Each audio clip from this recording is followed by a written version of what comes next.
Jamano Money Transfer Bureau de Change, your go-to option when it comes to money transfer.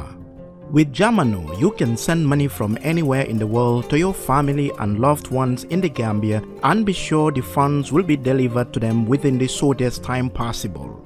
For your convenience, funds sent through Jamano Money Transfer can be picked from all the banks and multiple other financial institutions, including Ajib Bank, Trust Bank, GT Bank, Mega Bank, Basic Bank, Reliance Financial Services, and Approved Services. Visit our head office at Bruceby opposite AfricMed next to Trust Bank Limited or email us at info@jamanomt.com.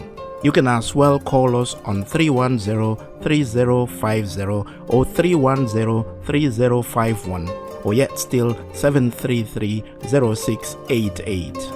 Our opening hours are 8 a.m. to 8 p.m. Monday to Saturday and 9 a.m. to 4 p.m. on Sunday. Jamano Money Transfer, your most trusted money transfer service where customer satisfaction is paramount. When you think of a simple, fast, and reliable money transfer, think Jamano Money Transfer.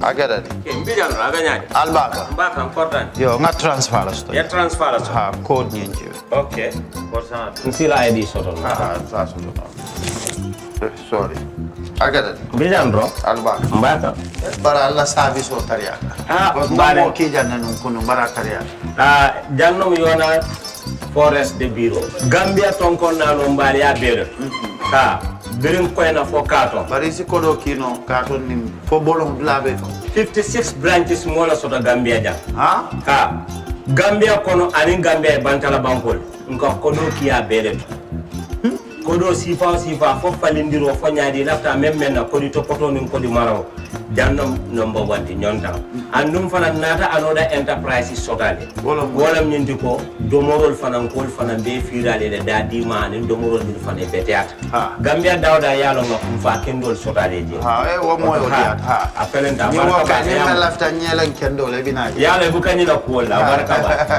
yalo ndel ciosano lo baraka.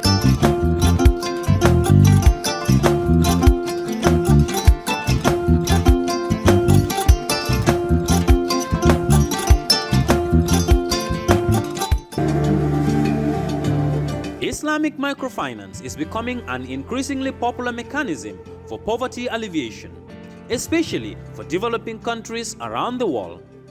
This microfinance service adheres to the principles of Islam as a form of social responsibility. Yona Islamic Microfinance is the Islamic microfinance of choice in the Gambia, trustworthy and reliable. At Yona Islamic Microfinance, we provide savings products, current accounts, financing products in conformity with Islam. In addition, Yona Islamic Microfinance also offers local and international remittances, takaful fund, management of zakat, management of awqaf, trading and investment, and building of strategic partnerships to bring financial services to the doorstep of the poor with donor projects, madrasas, youth organizations, women groups, and farmer organizations. Make a choice with Yona Islamic Microfinance today. For more information on Yona Islamic Microfinance, call 377-2151 or 9832-151 or visit Yona head office at Tipa Garage, Bakote, or visit any Yona branch located countrywide near you.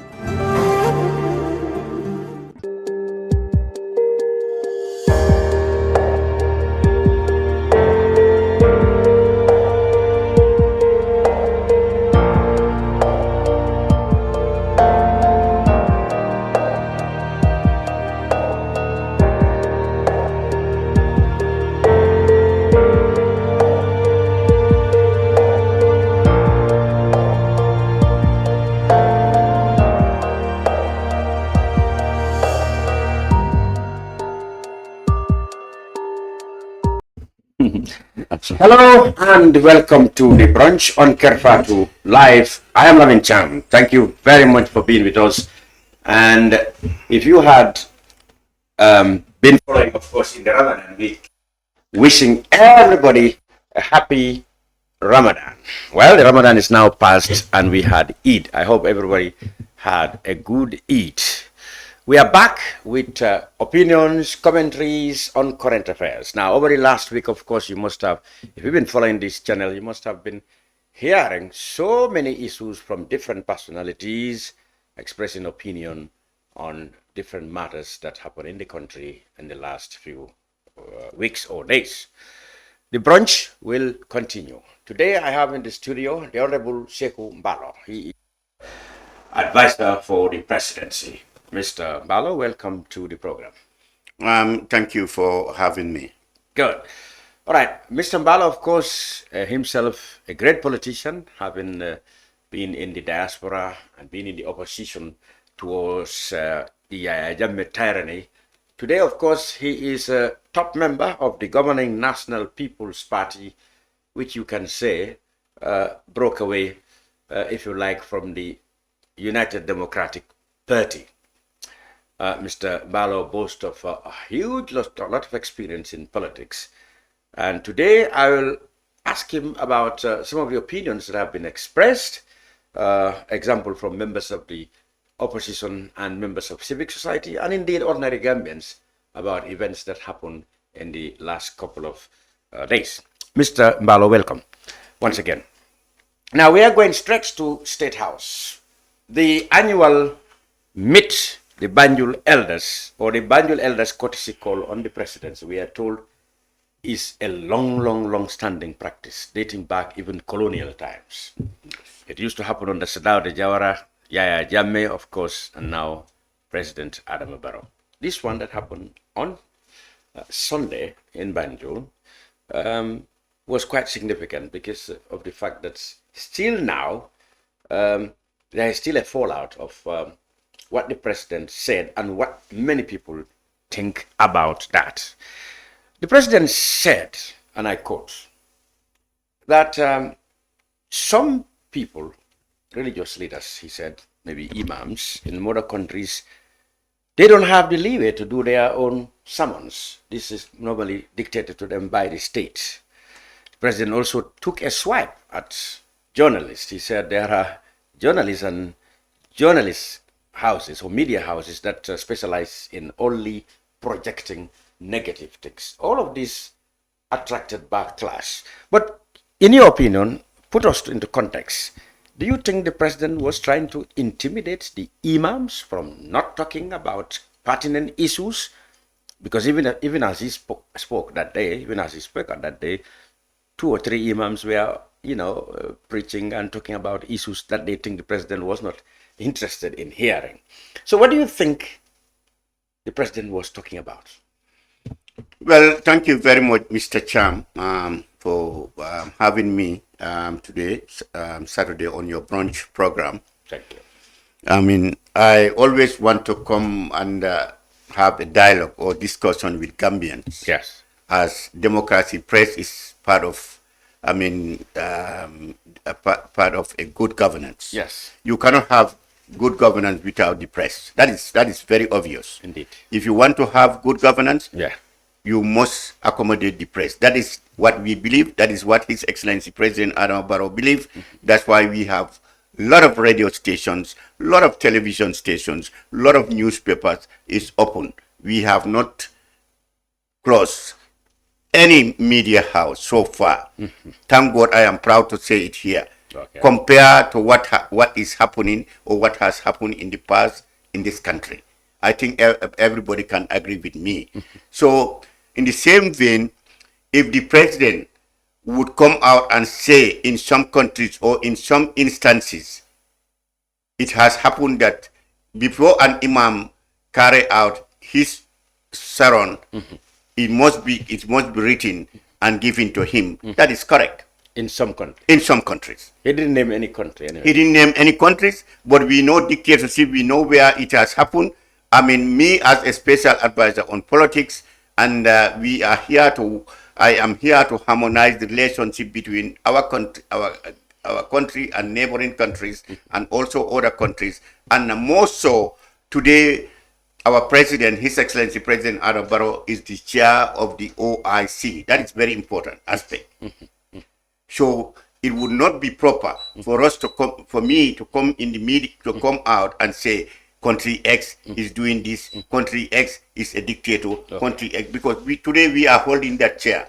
So if the president was not holding the chair of this Islamic OIC, Organization of Islamic Cooperation, I would have come and say country X is doing this, country X is doing this or doing that. So but today, he's giving an example that some countries it exists in some countries, okay. And we all know that, unless we ignore it, and we know that very well. There is dictatorship happening in some countries, in our neighbors. Exactly. We don't, like I said, I am not. It's not proper to come here and say this and that, because right as I am speaking, we know some countries where the press is mogul. Okay. In our that is a fact. You as a journalist and other journalists who are watching or listening would agree with me. Okay. We know what is happening. Exactly. But I am not, like I said, to come here as the chair, country that is chairing the OIC, to start mentioning countries where we are not happy the way they are handling the opposition, or where they are handling the media. We will not. I will not say that. But that's why the president made that general statement that in some countries, and he's right.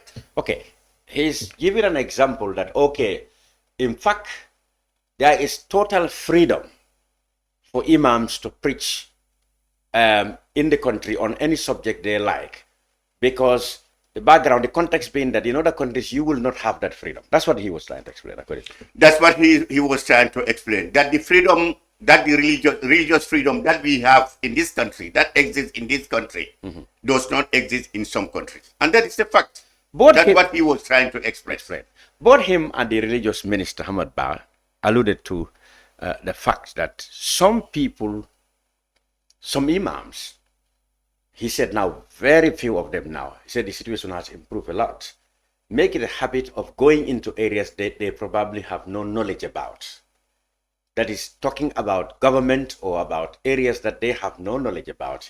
He said that thing is minimized now, thanks to the work of Supreme Islamic and others, but there are still a few who, are in the business of doing that. Many people think that, the two men are trying to intimidate the imam from talking about current affairs. For example, areas that they are not comfortable with, corruption, or maybe excesses, or maybe legislative matters that, government is not comfortable. They don't want the imams to talk about that. And imams should talk on contemporary issues. Well, Mr. Cham, the religious minister, Honorable Ahmad Ba, what he was saying, I think he's right. He's the one in charge of religious, and he's well informed about what is happening in our religious sector. That is both Christianity and also Islam. He knows. Nobody would tell him.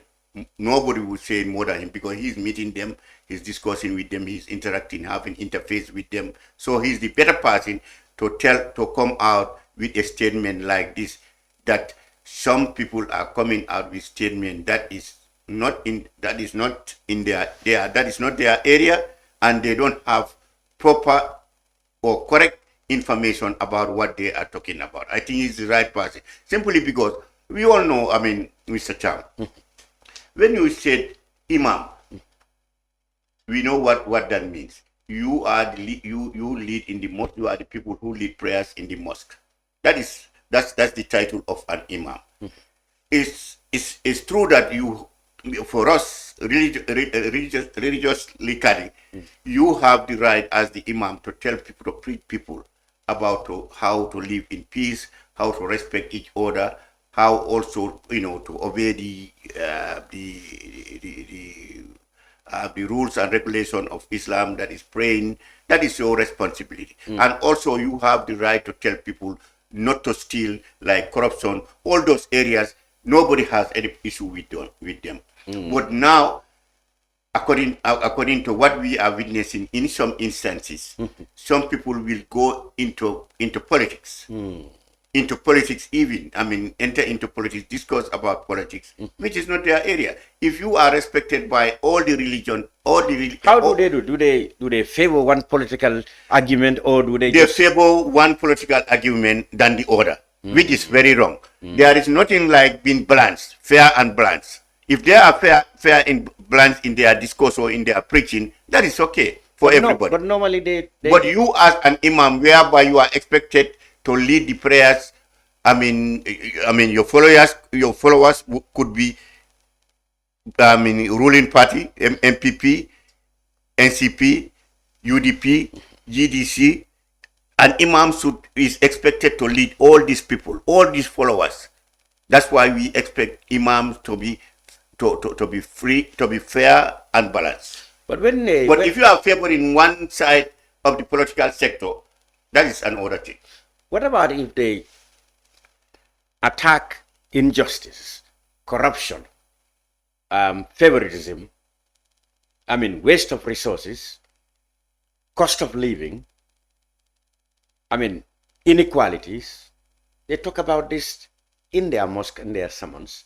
Mostly these are directed at people who are in government, who are in authority. They don't normally say Lamin Jam because they know I am not in control of anything, but they often talk about these things for the attention of people like you, President Barrow, and others who are in authority. Listen, don't you think they have a right to do that? They have the right. I will give you an example. Yes. Just recently, Imam Babali came up with a statement.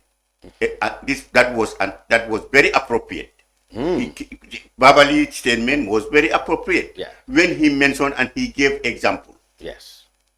He gave example. He talked about corruption. He talked about corruption, that people should stop corruption. Public money is for public money. People should fear. People should fear Allah. They should know that when they die, they will be questioned about what they have done. And that is his responsibility. He is expected to advise people, followers. From the president, farmers, businessmen, journalists, doctors, technicians, scientists, they all listen to the imams, so that they know whether they are doing the right thing. If they are not doing the right thing, so that they can correct their behavior. That's why you are called an imam. So that's why Babali, when he came, for me, I supported his idea. His statement that he should be advising people to stop that.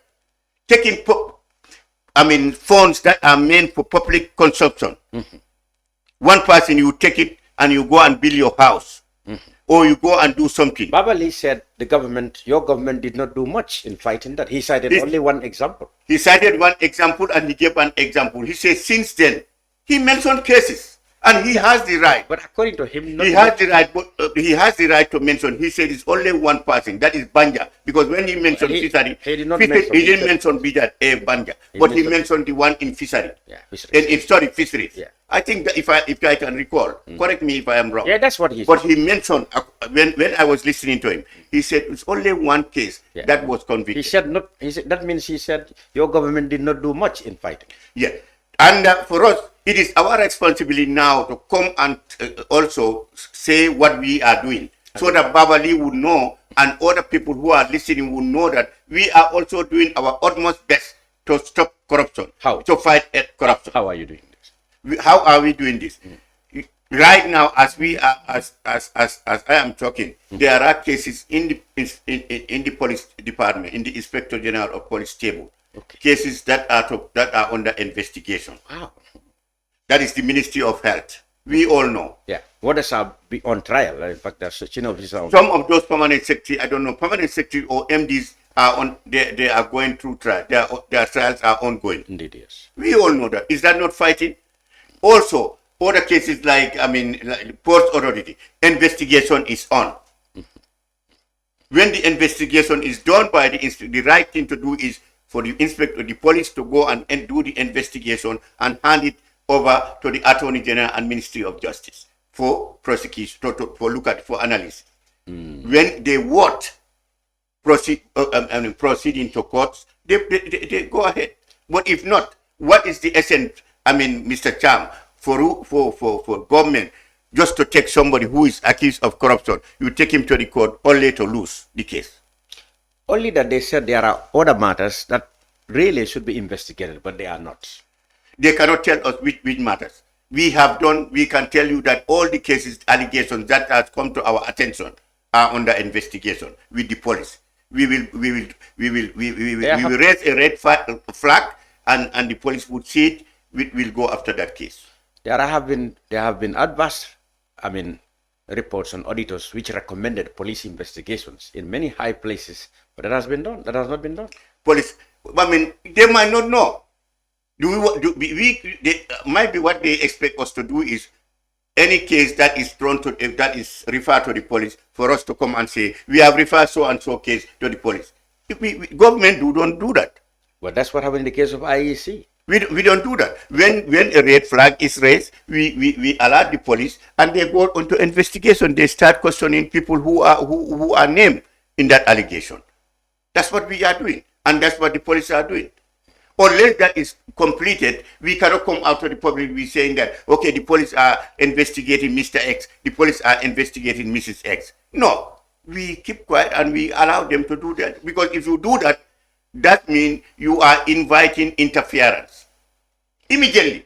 Because the people will know, the moment people know that might be their aunties or uncles will start to interfere, to go and call the police here and there and call, here and there. But if you do it quietly until it is completed, then, the issue will be solved.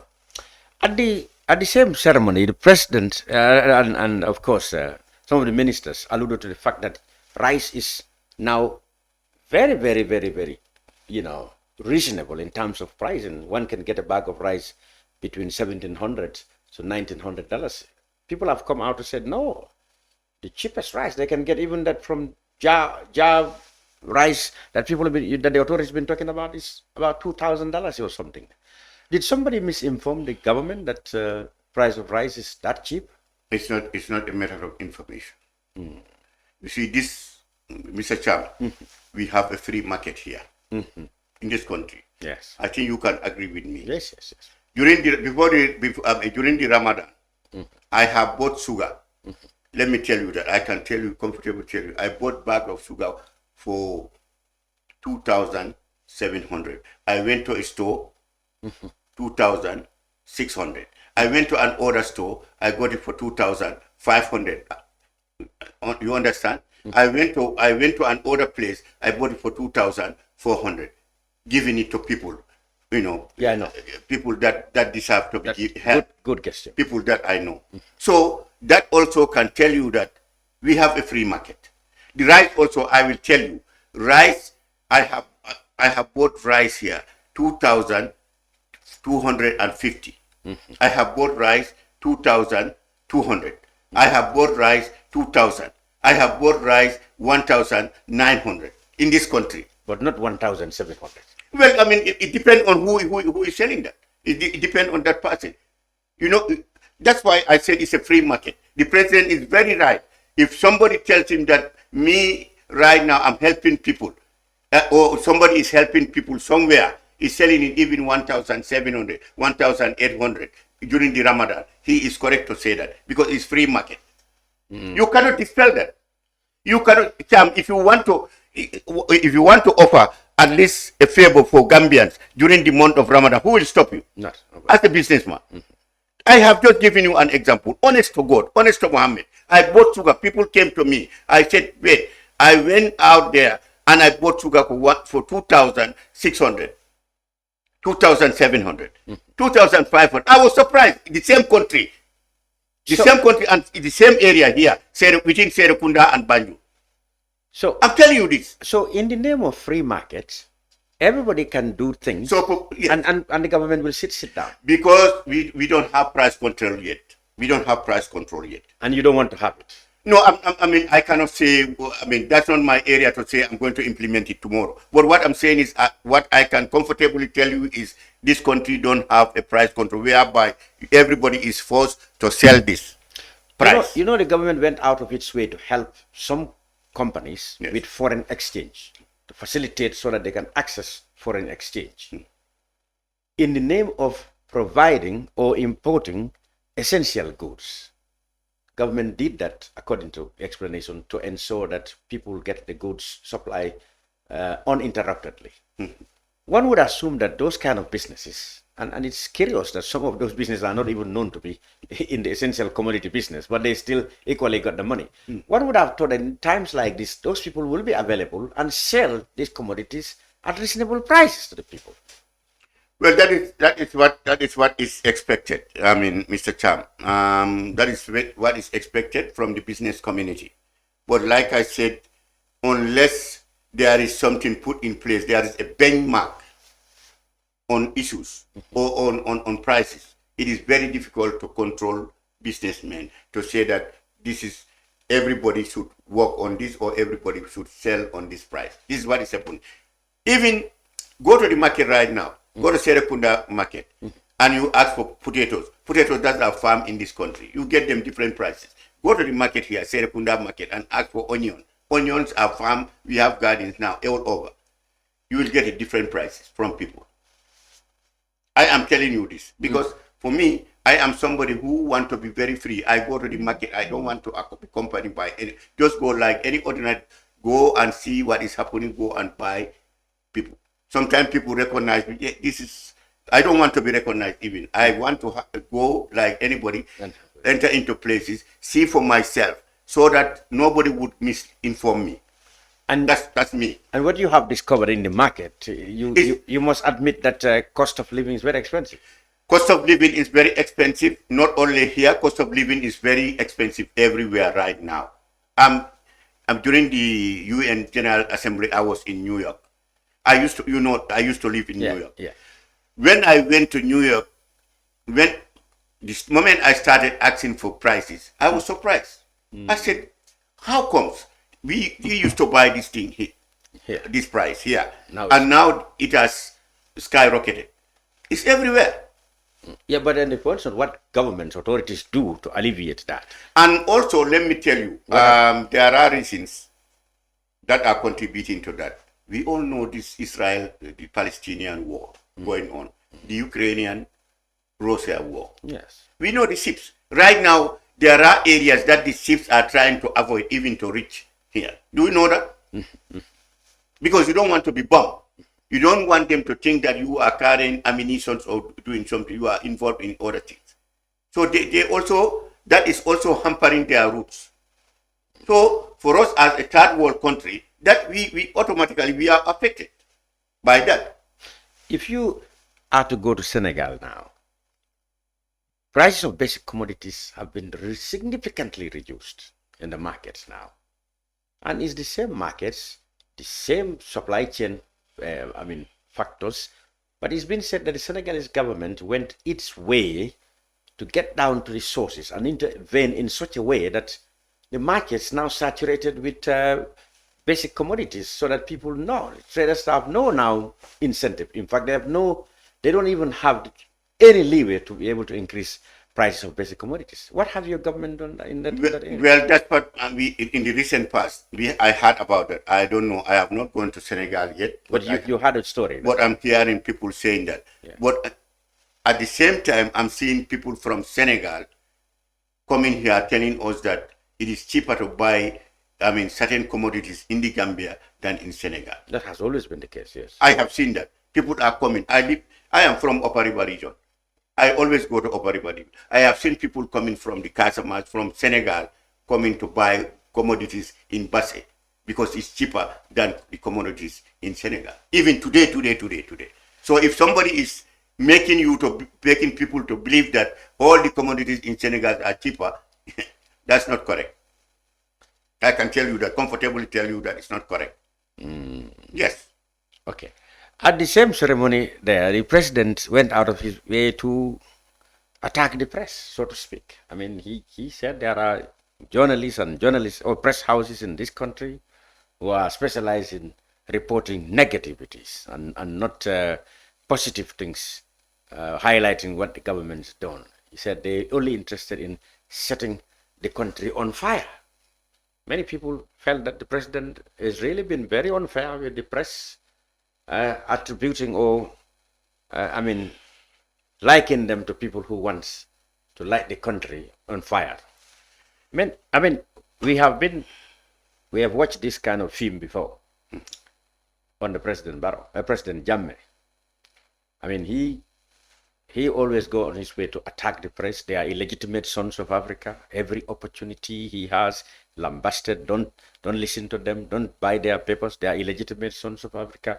I can kill 10% of them and 90% leave. So if we see the president going back in a similar fashion, we have every justification to say, well, come on, why is the president angry? In fact, I should have begun by telling you that people felt that occasion should have been a very, very peaceful, very calmed atmosphere, as required in such kind of occasions like Eid. But many people felt the president was angry. Mr. Cham, I mean, this is interesting. I mean, let people not forget, it was just less than 3 months, 4 months ago when the president invited the journalists to State House for, for lunch or dinner. It was a dinner. It was a dinner. Yeah. If the president, did you ever heard that if people, those who are trying to poison the minds of the people that Jammeh used to do this, so Barrow is doing this, I don't think whether they are really realistic. Because President Barrow has high respect for journalists. Let me tell you that he have high respect for journalists. Just recently, like I said, he invited. I was there. He was interacting. I was at that dinner. He was interacting with everybody. He said, but don't he also have the right? Don't he also have the right as a president and as a human being to say, this is not every journalist. He never said all the journalists. But he said there are some journalists. He did not name anybody. Oh, that means, according to Shakespeare, he said here. Shakespeare, things fall apart. He said, when dry bones are mentioned, all women feel easy. It's only those journalists who have the habit of trying to burn this country would feel uncomfortable. I can tell you, every journalist felt uncomfortable. No. Of course, we all felt comfortable. No. Might be. That's how Jammeh started. No. Listen, that's how Jammeh started. Jammeh started dealing with journalists. Everybody was listening. And everybody said, these journalists do their problem. Jammeh, so defu dara dula tie. Then he went on to imams. People said imam. Imam then he went to ordinary people. So you see, each time the president is attacking a section and you said, well, that's fair and enough, he will not stop there. He will go to orders, and then everybody become a target. No. So, Mr. Cham, the president, there was few months ago, Voice newspaper came up with a statement. A statement that was not accurate. Everybody agreed that statement wasn't accurate. Somebody misled them. But what he did, he has to restore to going to court rather than arrest him. If he was trying to take Jammeh's steps, they would have been arrested in Comunicado. We all know what used to happen here. We know Pap Sen and others, what they went through here. Myself. Ibrahim Amane and others. Myself. But then the thing is... Even yourself. Yeah, but the thing so now, just saying that journalists... That's what we don't want to have again. No. That will never happen. President Adama Barrow is not... But if he talks like this... No. If he talks like this, anytime... Last time it was Mahdi Jobate. Last time it was Mahdi Jobate. You are giving platform to somebody who is only interested in Satan. Every platform is giving him... Every media is giving him platform. It's attacking the journalists, attacking freedom of speech. And we told them over and over, you mentioned the forum where we had a dinner with him. Yes. Very nice.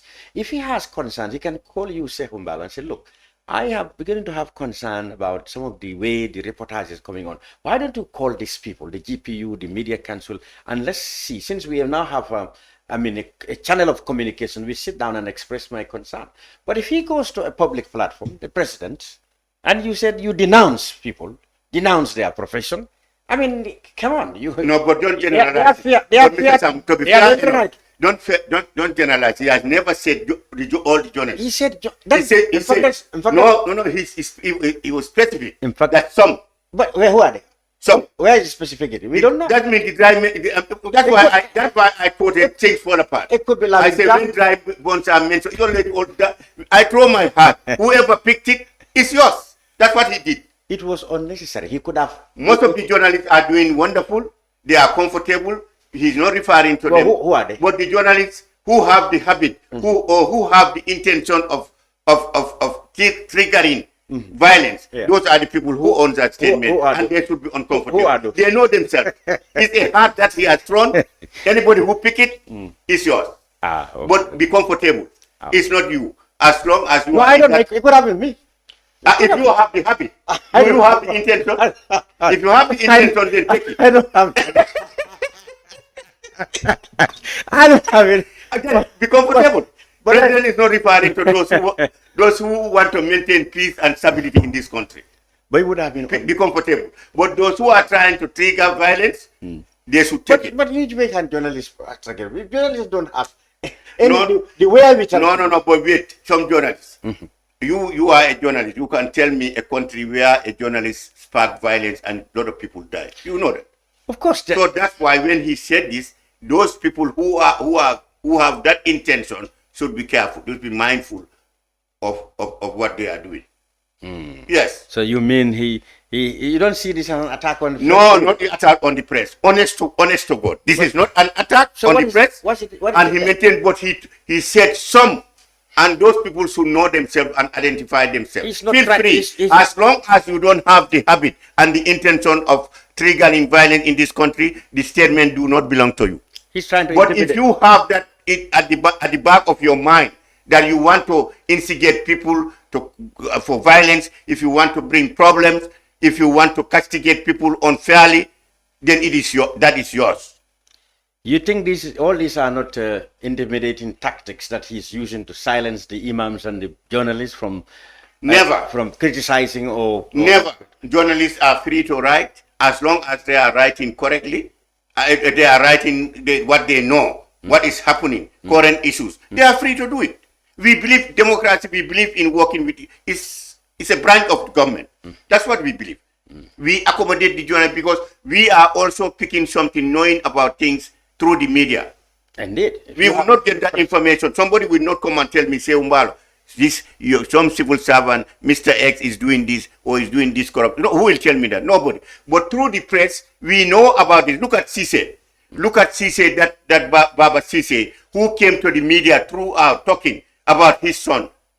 He drew attention. This is how we know about this. And we were concerned that his son was killed and thrown. It's through the media. Yeah, so we thank the media for doing a good job for that. So that's why. Otherwise, this would have been kept silent. That's important. That's why it's important to have a free press. But that's why we promote it. That's why His Excellency President Adama Barrow is promoting the press. He likes the press because he is knowing a lot of things. But if he comes back now to say that they are not good, they are trying to set the country. No. That's what I'm saying. Don't generalize it. Some.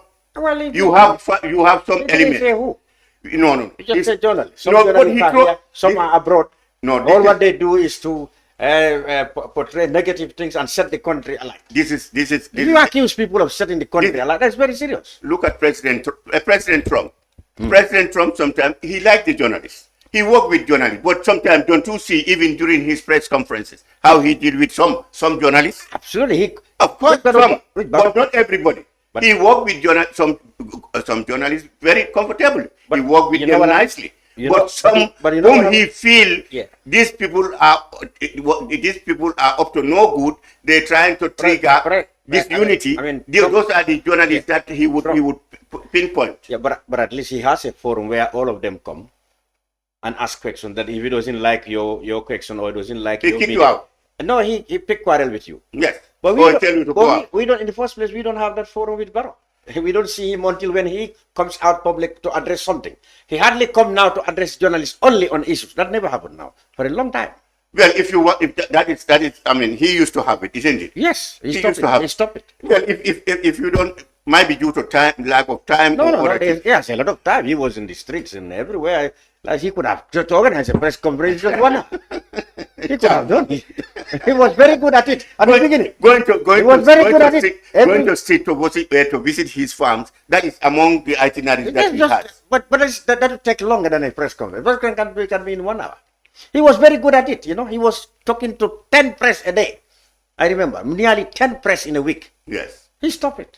Well, I mean, we will put that into consideration whether he would have we would during his time busy schedules whether he would fix at least one day to have a press conference like that. It's all depending on the timing. You don't think he's avoiding questions now that are uncomfortable? Never. He's not avoiding. When he travel at the airport, he answer questions. If at the airport, Fatu Network, your journalists are always there, isn't it? We see them there. They don't ask. They don't have the time, and they don't have that. The time. You see now, you have got it. No, the time. No, that's very well. If he had gone from Senegal yesterday, for example, if I were at the airport, I can only ask about what his visit means for relationship between him and Senegal. I cannot ask about other issues. He hardly time there. But a press conference, as he used to do, would have addressed all that. And it helps clear the air. For example, if we get access to him every 3 months, he will have a great opportunity to address the things that his opponents have been talking about. But now he will be forced to stand in the political platform to try to address those, try to reply to them, and then people accuse him of being angry. If he had been organizing press conference, he would have been replying in real time to some of the things that his opponents are saying fairly or unfairly. So that is why there is a need for free press. That is what you want, and we will put that into consideration to see the timing. Like I said, everything is timing. President Adam Barrow wants to meet with every Gambian. But does he have the time to do that? Every Gambian, he wants to meet in Gambians. He wants to go out there. But does he have the time with his busy schedules? People are coming 24 hours from morning. President Adam Barrow is somebody by 7 o'clock, 7:30 he's in his office. He will not leave the office until after 5 o'clock. Very busy with schedules. Okay. So what is a press conference? It's very simple for him. All he will do when he has a press conference to ask a question, and he will answer what he intends to do or what he is doing. Yeah. Or might be something was said, whether he means this or doesn't mean that. That's all that is going to that is going. Why did he find it difficult to do that then? Timing. That's why I said 4 years. He still have not have in 4 years. But he's having from time to time. 4 years. But he's talking to journalists all the time. We see him on radio, and we see him all the time on Star FM. We see him on Star FM. We see him on DRTs. We see all the time. You are talking about media that have selected and choose to come. You mean the independent press. Come on, might be you want those who pick the heart in the streets, the heart that he throw. Maybe that you want those people also to ask questions. Okay. Let's move on. In Parliament, we move from State House now. We're going to Parliament. Okay. Parliament too, there has been a lot of noise in the recent past, and it's still going on, I think, during this session. Okay. The diaspora voting, the election bill, there is clause 14, which proved to be a lot of controversy. People, National Assembly members belonging to your National People's Party and their allies voted to get clause 14 down. They said because they believe that a whole lot of things needs to be done before diaspora voting can be effectively implementable or, exercisable or whatever you like.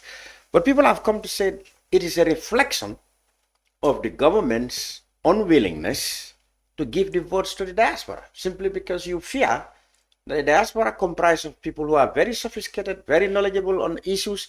They are unlikely to be in agreement with the government. So therefore, it is going to be a vote vehemently, rather massively against the government. So you authorize your MPs to bring down the clause. That's what's been said.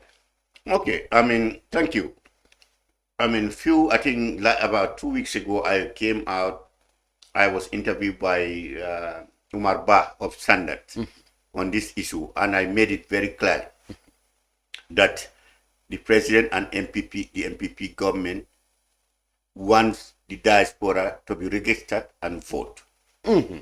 However, the issue that affected the vote at the National Assembly was because the mechanism that involved registration and voting of diaspora was not in place.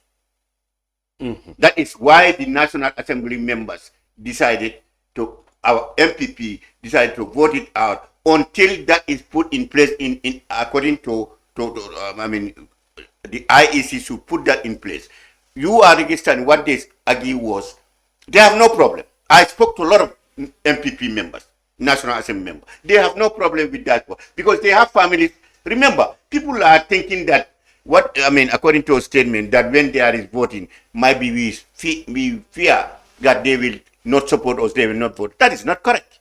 Well, that's what they fear, that these people say. That's not correct. People who are shouting,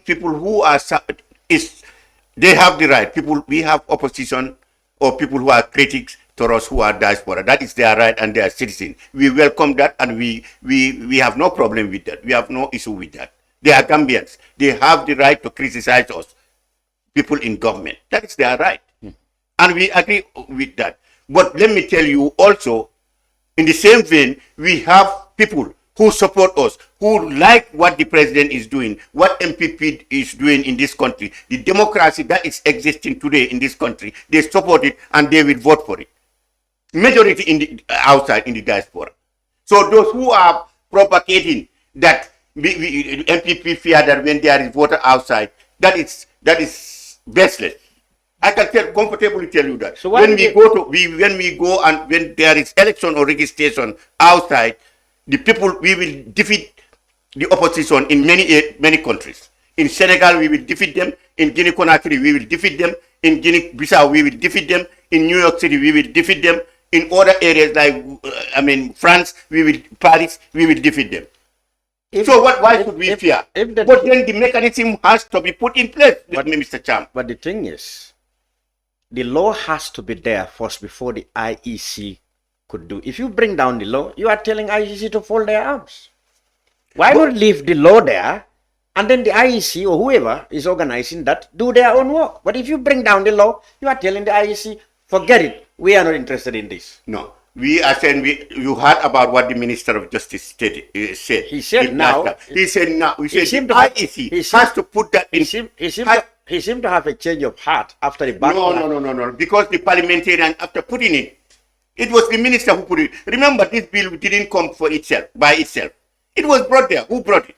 Is it not the Minister of Justice? But he was accused of conspiring with the majority caucus of your people. How can you bring a bill? He was conspiring with them to bring it down on the first. No, that is not correct. That accusation. And after he came back, changed his tone to say, okay, now there are two options. No, they're just accusing the minister. The minister is doing his job. He will bring a bill. He left to the parliament. Minister himself, his bill, his ministry bill, sometimes will come there. They ask him to go and correct something. The parliament, they are the lawmakers. Remember, this National Assembly members, let us not underrate them. They are the lawmakers. They will question the minister that your ministry, this thing, go and correct it. Or go and bring this. We want this information. They send them back, the minister. Don't you know that? So why should people accuse the minister that, he's the one who did? No, he's often been accused of not being serious.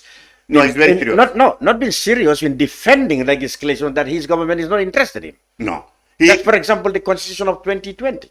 He was accused of not defending it and, conducting it in a laissez-faire affair until your people put it down. No. The same way they accuse him of this clause 14. That is very unfair to the minister. Well, that's what that is unfair to the minister. All the minister can do is to, Mr. Cham, to convince. But they saw him being very enthusiastic, in other matters. And other matters, he is such a lackluster in defending. And for us, we saw him as somebody who has tried his level best to push this thing past. But unfortunately, it was not passed. So, maybe some people saw it in the other way. But for us, we saw it. We really appreciated his effort to come up with a bill and push for its support. But unfortunately, the lawmakers were not satisfied with the bill. That's why they turned it down. And it happened everywhere. Even in superpowers. The lawmakers who have been told beforehand to do what never. That is your perception. That's what the people say. No. Maybe that's your perception. Maybe that's what you think, that they were told that has never happened. Let me tell you that there are instances. But why is it in past party lifting bills whereby we want the bill, even the president wants his bill, and some of our members, lawmakers, if they are not satisfied, they vote against it. And it is their democratic right. That will be very few. But it happened. It happened. If you go through the bills, if you ask the clerk of the house, will tell you that there are records There are records. If he show you the data, whereby the government came up with a bill, even NPP MPs rejected the legislature. The government's legislative plans. I haven't seen. Of course, it has happened. Bill. Data is there whereby we came up with a bill where we are very interested. Even this one, we were interested. You wouldn't have thrown. We were interested, and we supported the minister. You wouldn't have that this will pass. No, it's going to pass. But unfortunately, it was not spelled out correctly. So they asked him, this one we are going to turn it down. If they want it, he has the right to bring an order bill again, and they look at it. And they have the right. They are lawmakers. Gambians have to respect them. But if you wanted diaspora to vote, before you ask or wonder what the IEC should do or what work is ahead of them, put in place the law to start with. But if you don't agree to put in place the law, how can you convince anybody that you are serious about it? Well, what people wanted, okay, then why is it that those who are against it never told him that before you put the law in place? Clause 14 is there. That's what your people rejected. Well, if they are serious and sincere about diaspora voting, they shouldn't allow that clause 14 to go down. Because if you are doing that, you are telling the IEC that fold your arms, because even us, we are not interested in this. No, but if now, you have it in place, the IEC will have no choice but to compel and find a way of doing it. Let me tell you, democracy is not an easy fix. Always you will make mistakes. You are bound to make errors, and you correct it. So this was a mistake. Yesterday, that was something. Let me tell you, all you know, Mr. Cham, what used to be law here in this country in those age, 1970. Today, you cannot do that, isn't it? You cannot do it.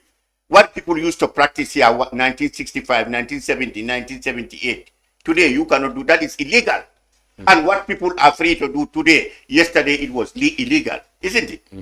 So that's democracy is a process. It's a process. Okay. Come in one time and fail to bring in a bill one time and it failed does not mean that the end of the war. A bill can always come.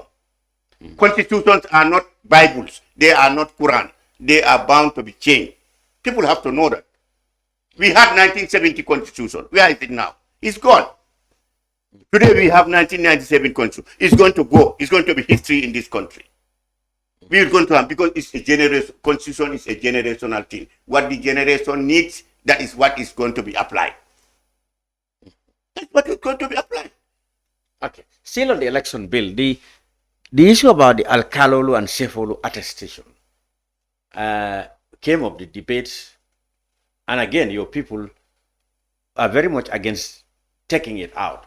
Most observers think that it is a system, attestation is always subject to abuse.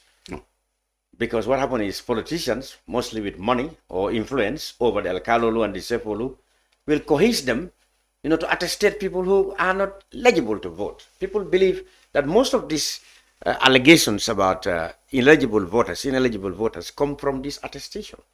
And yet your people in parliament still want it there. How much are they committed to transparency in the registration process? Of course, Mr. Cham, let's give the devil its juice. Listen, this chiefs, Alkalos, they are our traditional rulers. They are traditional. This is Africa. We cannot do away with this. In our village, would you know what is in our village? Who was born in our village? Who came there? What happened there? Would you know that? But the Alkalo of the village, or the elders of the village, or the Saihou of the village knows what is happening. Don't you think so? How can we take their powers now, make them irrelevant? Are we fair to our tradition? And we are talking about promoting our culture, our tradition. Each time we are talking about not to take Western life. And at the same time, we want to take the powers that our chiefs, our Alkalos, that they have. I cannot understand. Nobody said they cannot. We cannot vote. We cannot have vote. Nobody said they cannot, preside over traditional matters such as land, marriages, and other things. Nobody said they shouldn't do that. what you're trying to say is, since they are under the local government, the minister of local government, who is a chief politician, I mean, there's a possibility that the minister or the party he supports, officials from there, can influence the Alkalos to attestate people who might not be eligible to vote. No. But Mr. Cham, look at what is happening. Look at what is happening in our during our registration and also elections. People who are born in this country, who are born in the Gambia. Yeah, go ahead. We are still on air. Don't they have the right? Don't they have the right to go to America with their registration when election is happening? They come back here. I think they have it. Don't they have the right to go and with their cattle to Senegal, settle in Senegal, and when it is registration, they come and register here? But should, in case we eradicate this chieftains, the right that the chiefs have, the Alkalos have, who knows the people in their localities?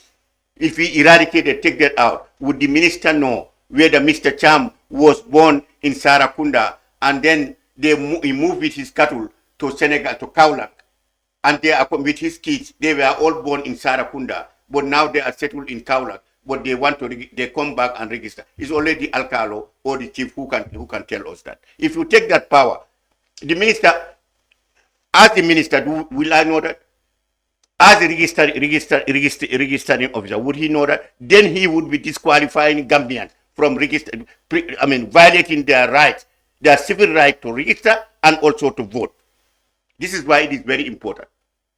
Okay. It is very, very important. They know. There are many, you know what is happening here between us and Kazama. There are many people who are born here and married. They are married in Senegal, in Casamance, in Guinea-Conakry, in Guinea-Bissau, in Dakar. They are married there. When they come back, my sister is my sister, same mother and father, is married in Senegal. How would I feel if there is registration happening in our village and he comes and the registering officer tell him that you are not a Gambian? Would that not be an insult to me? Same mother and father, we born in the same house. But the Alkalo of the village, even if my sister stay 50 years in Dakar or in Guinea-Bissau or in New York, when he comes, he will tell him that he's the son of this, is the mother is this. All right. Now, so why should people want to eradicate that?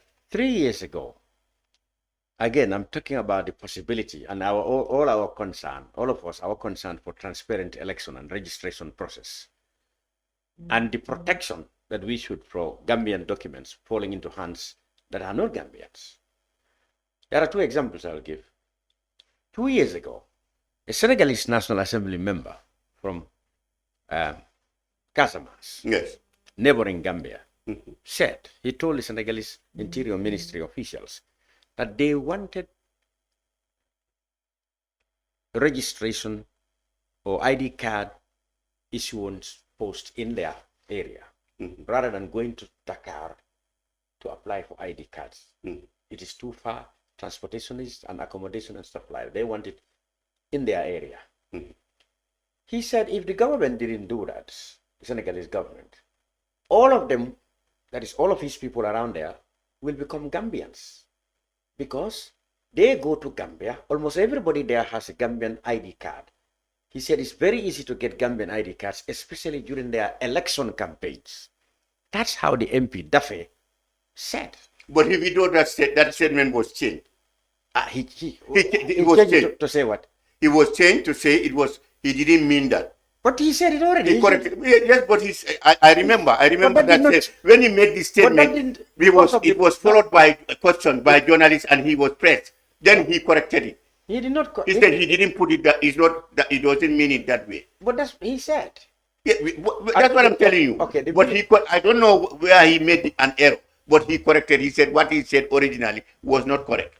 I remember. But he said he didn't change the fact that Gambians, there are people, a lot of them there who have Gambian ID cards, and they are not Gambians. But does he also state that there are Gambian sons of daughters of Gambians and sons of Gambians who are settling in Senegal? Did he mention that? Don't you know that? Well, that we don't talk about it. We are talking about Senegalese with Gambian papers. That's what I'm saying. If somebody who has, am I not? Don't we have Gambian in New York with Gambian IDs? Don't we have Gambian ID in China? with American. No, what I'm telling you, Gambia, what that MP is saying, don't he know that? He should know that we have Gambians who are farming in Senegal farms. But he did not say that. He talked We have Gambians who are farming and settled with their cows in Casamance. He did not say those things. He said their own Senegalese. He's an MP. He knows. He said their own Senegalese. A lot of them have ID cards. And because you know why? It could be possible. Gambian ID cards. But it could be possible that they have dual citizenship. Because Samatanya had dual citizenship. Okay, the Minister of Health. He had Senegalese ID, paper, and a Gambia. Does that parliament have the right to disqualify that Senegalese from coming to from having a Gambian ID too? He doesn't have that right. Okay, the Minister of Health, Dr. Lamin Samad, told Parliament 3 years ago, when he was asked why there are no drugs, no adequate drugs in our hospitals. He was asked why. Why is it that when you go to the hospital, there is paracetamol, only their drugs are almost always inadequate? He said, 30% of our medicines are dispensed to people who live outside our borders. But what can we do when they turn up with Gambian papers? Listen, he told Parliament that 30% of drugs are dispensed to people who come from across the border. But our hands are tied because they come with Gambian documents. And if you come with a Gambian document, you should receive treatment just as people living in the Gambia, even though it's clear that those people are not living. They are residing in Senegal. Do you want to say all those people are Gambians? 30% of people who consume our drugs are all across the border? Gambians? Okay, now that has really authenticated my statement by saying that we have sons and daughters of Gambians who are born here and they are settling in Senegal. You suggest a quarter of our population are in there, 30% of the people who... Do you know how many Senegalese people living in the Gambia here? Well, the census said 47,000. That's last census, that's what he said. Is that a small number? That is, in fact, too small. Do you know? Too small that people even doubt the veracity. Okay, they are here. They have wives here, Gambian wives. They have Gambian kids who are this thing. If they go back to Senegal, if he goes back to Senegal, who will stop that man who has stayed here for 40 years, 50 years, and he's paying taxes? He's naturalized. He has Gambian papers. Who will stop him from voting in Senegal? Likewise, somebody who has the same thing, same scenario, a Gambian who has the same scenario, residing in Senegal, stayed there for a long time, or stayed in America for a long time, come back here, you want to deny him from having papers. This is the same thing happening in America right now. That's the argument. That's why the judges are refusing. Exactly. Even outside for these thing, people with permanent resident people to be kicked out to send to South America. I agree with you that cross-border voting, especially among populations who live near the borders, is very common in Africa and West Africa, particularly. For example, I was at a workshop when a senior ECOWAS official said, in my country, in Liberia, when I visit my village, I find my people with Sierra Leonean and Liberian papers, including voters' cards. When I asked them, they said, for us, we have two papers. If we want medicine, we go to the nearest hospital, which is in Sierra Leone. Because of intermarriage. If there is voting also, wait a minute, if there is voting also, we go and vote in Sierra Leone. If there is voting in Liberia, we go and vote in Liberia as well.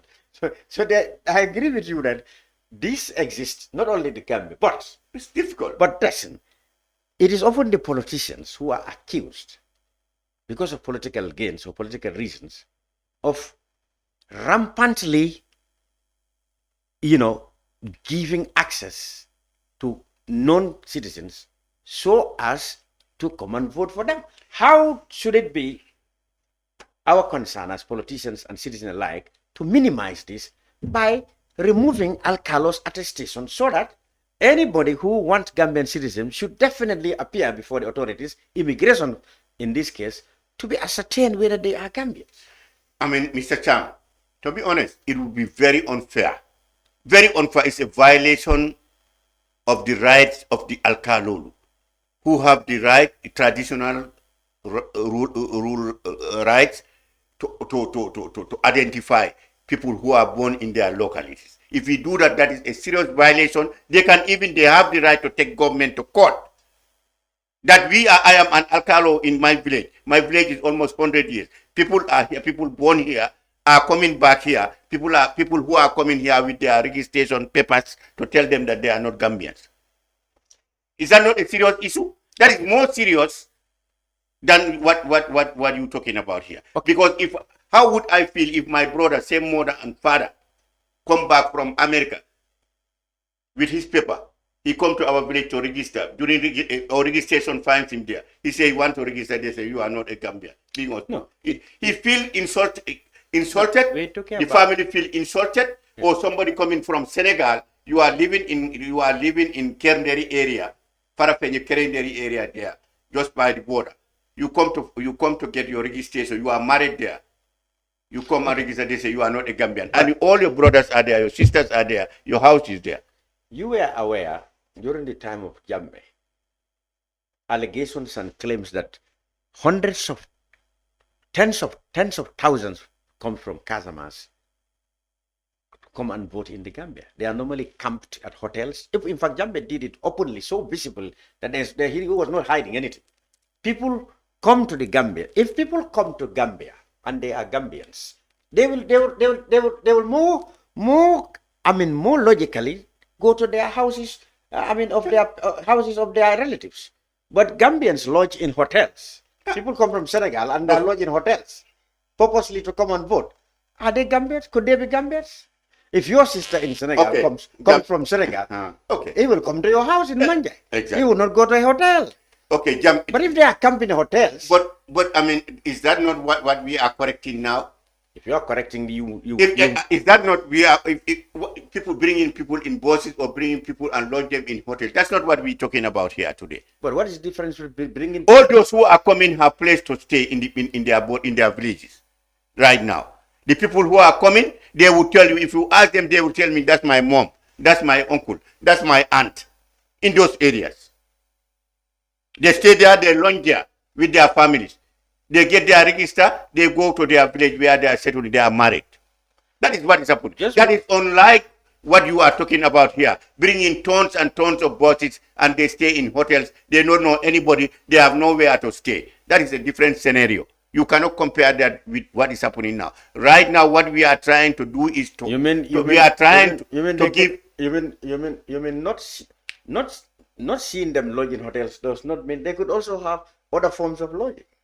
Who would accommodate? For example, me, my compound cannot allocate. A boss. You say Mballow can take boss 20 to Manja. Me, I can take.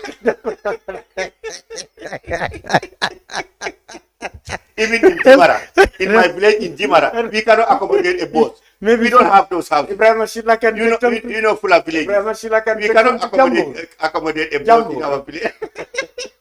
Jambur has a lot of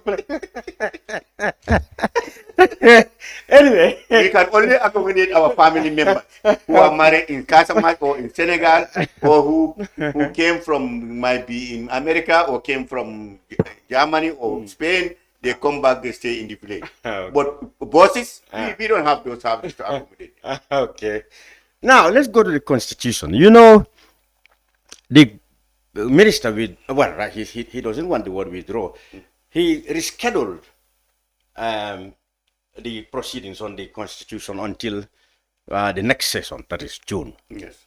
He said this is to allow further consultations. As you know, at the time, the international idea, that is the body which helps assist in electoral process in Africa, they've been involved in the Gambia a lot since the time of immediately after the Jammeh dictatorship. I mean, the minister said since that is going on, it is sensible to allow for further consultations. And then it was rescheduled. But many people thought that this was just postponing what would eventually be unavoidable. That is, it will be defeated in the assembly because the opposition MPs would not be convinced for your people to make the number to be able to pass it. They said even next year, it will be the same thing. No, I mean... Are you optimistic that there will be a Mr. concession around it? Mr. Cham, I am optimistic that the Gambian people will realize, our National Assembly members will realize that we need a constitution that represents the interests of the Gambia, and that is this 2024 constitution. I believe they will know that, because there is one thing. Let us remember, all of us were talking about a term limit in our constitution. We were talking about certain things in the constitution. Right now, even in the 1997 constitution, people like me cannot be a national. I cannot represent where I am born in Jimara. I cannot be a National Assembly member because you have dual citizenship. Not because I have dual citizenship. Even if they want me to represent them, I cannot be a nominated member at the National Assembly because of my dual citizenship. Even if I had citizenship of Canada or citizenship of France or citizenship of Senegal, I cannot represent them in Parliament. You cannot be in cabinet. I cannot be a cabinet member. And a country, a country where you are born and you are qualified to serve your people. You have vast experience to represent them and to do a job for them, but you cannot, simply because of the constitution. Is that fair? No. That's why everybody has said. And I think the lawmakers should understand that this is not for, they shouldn't understand that this is not for Mr. X or Mr. X. This is for the Gambian people, and it's going to come, even if we pass it, now, if they pass this thing and we have it a constitution, do they think that those who are rejecting this 2024 constitution, do they think that this is going to remain here forever? Next generation will change this constitution. They're going to change it. It's not going to stay forever. I mentioned here. I mentioned that there was 1970 constitution. Yes. Me, when I was born, that's the one I found. That was changed in 1992, around 1992, 97. That is the present 1997 constitution. Now we are trying to change it. Let me tell you, in the next 5 years,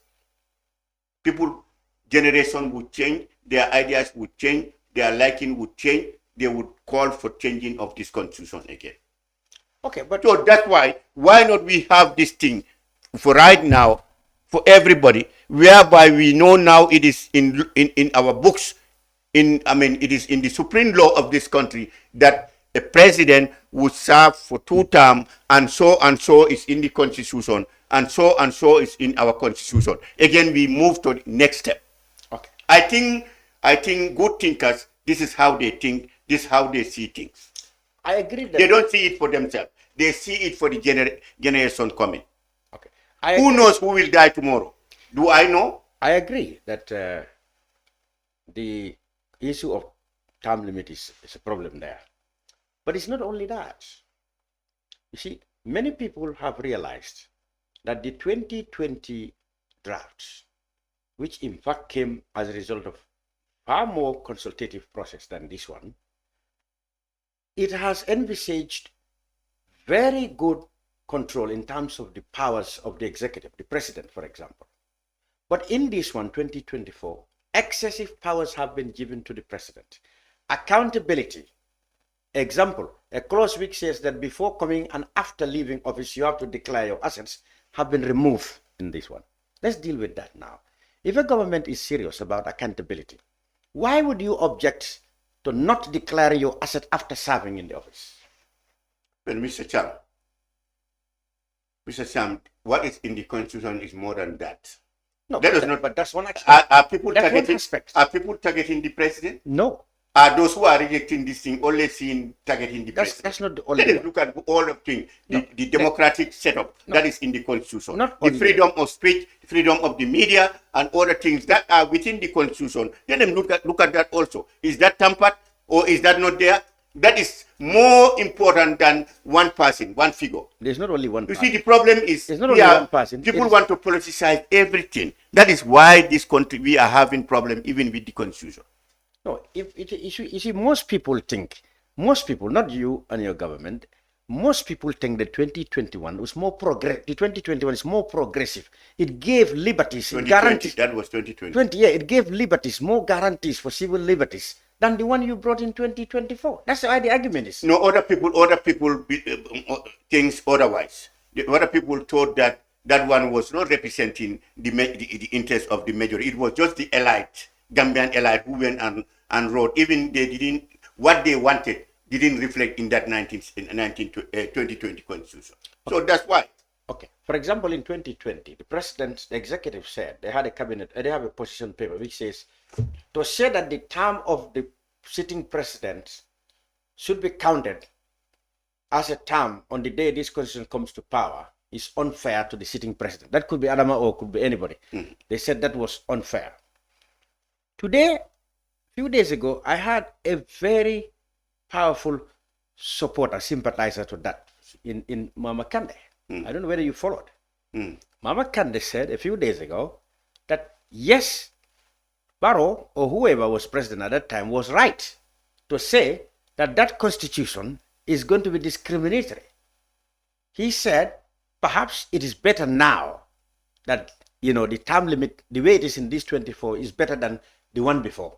On the account of the fact that he said it will be discriminatory to any president for you to say that, okay, when this constitution comes into it will count as your term. Do you find that magnanimous on the side of Kande? Because you often don't agree with Kande. Not a matter of me, I mean, I agree, for us in MPP and President Adam Barrow, we don't see politics, our opponent as enemies. We differ opinions, our opinions differ. So when they say something that we don't believe in that is not our opinion, that's the time we argue. But that does not mean that Kande is not our enemy, Hussein Dabo is not our enemy, Khalifa is not enemy. I make it very clear. He's not enemy of President Adam Barrow. He always say is the opinion that differ, political opinion. Kande, what he said, he's right. He's right. Okay, he's right. For once, you agree with him. I agree with him. We do agree. Politicians, we do agree. We disagree, we agree. All right. We agree to disagree. That is politics. Let's come to the term limit business. You know, in most part of our region, West Africa, very powerful democracies like Nigeria, Ghana, Senegal, I guess a few other places are all very much strong in their conviction that, and ECOWAS itself as a bloc, yeah. In principle, they all are convinced that two-term limits is definitely a very, very good grounds to prevent political upheavals that have been witnessed in many countries. They said President Barrow has that opportunity to lay a solid foundation and a legacy that will definitely can only be consolidated but not reduced by any person who comes. And then he will gain more glory by saying, well, I am committed to 2 terms. And I will take example from myself. I have served 2 terms and I'm not contesting. He said recently that he definitely wanted to do that. He contemplated that. He considered that. But he believed that his party is too young, that if he leaves, the party may die. Many people feel that to be a very disappointing argument. They feel that he's put his party more important than the nation. The legacy he would have left here if he leaves in 2027 is far more useful to the country than whoever succeeds him at his party or whether his party will have government again. What's your argument to that? Mr. Sam, I came here one time. I had a program with Fature, and we dwell on this issue of the president's statement, and I made it very clear that the president's statement, what he said, in that statement was short. He didn't complete. In fact, I challenged Toure. I said, why didn't you make a follow-up? You, the journalist, why can't you follow up this question? But I told you how with the difficult. president? How because difficult, what he meant was, how we could follow when you don't have access to it? So we're coming back to that. So, but let me tell you here, what the president meant by that was the Gambian people. Are his party members, are they not Gambians? He said his. How many votes did he score in 2021? Is it not 400,000 votes? Yes. Is that a small number in Gambian But he context? said his party. He didn't say the Gambian. No, let me tell you. So that means 400,000. Who said that President Adama Barrow to stay? Is that a small number in Gambia? No, Voters? they voted for him on that occasion.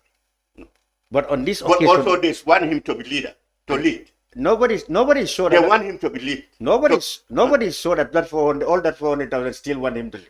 Nobody saw about it. But nobody can also show us that 400 people. And he did not say a certain number didn't want him now. Is there any data to tell us that? There is no data out there. So we maintain that the 400,000 until when there is election and it is reduced or increased, we believe that the 400 stands.